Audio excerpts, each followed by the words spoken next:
During the American Civil War, approximately 4 million enslaved African Americans lived in the southern region of the United States of America. The vast majority worked as plantation slaves in the production of cotton. Many of the slaves had to endure corporal punishment and various forms of violence daily. November 6, 1860. Abraham Lincoln, who declared, "Government cannot endure permanently half slave, half free," is elected president. He is the first Republican president. He received 180 of 303 possible electoral votes and 40% of the popular vote. February 9, 1861. The Confederate States of America are formed with Jefferson Davis, a West Point graduate and former U.S. Army officer, as president. March 4th, 1861. At Lincoln's inauguration on March the 4th, the new president says he has no plans to end slavery in those states where it already existed. However, he also says that he would not accept secession. He hopes to resolve the national crisis without warfare. April 12, 1861. At 4:30 a.m., Confederates under General Pierre Beauregard opened fire upon Fort Sumter in Charleston, South Carolina.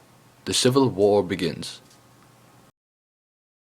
April 17, 1861.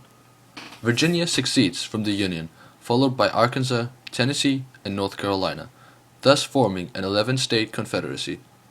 The Union will soon have 21 states and a population of over 20 million people. September 22, 1862. The preliminary Emancipation Proclamation for freeing slaves is issued by President Lincoln. January 1st, 1863. President Lincoln issues the final Emancipation Proclamation, freeing all slaves in territories held by Confederates, and emphasized the enlisting of black soldiers in the Union Army. The war to preserve the Union now becomes a revolutionary struggle for the abolition of slavery. April 1865. As President Lincoln is watching a performance of Our American Cousin at Ford's Theater in Washington, D.C., he is shot by John Wilkes Booth, an actor from Maryland obsessed with avenging the Confederate defeat. Lincoln dies the next morning. April to May 1865. Final surrenders among remaining Confederate troops. The troops are defeated between the beginning of April and the end of May.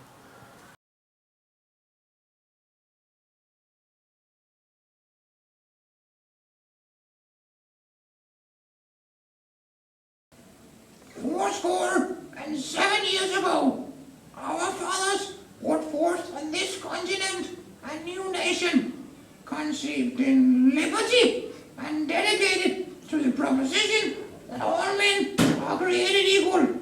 Thank you.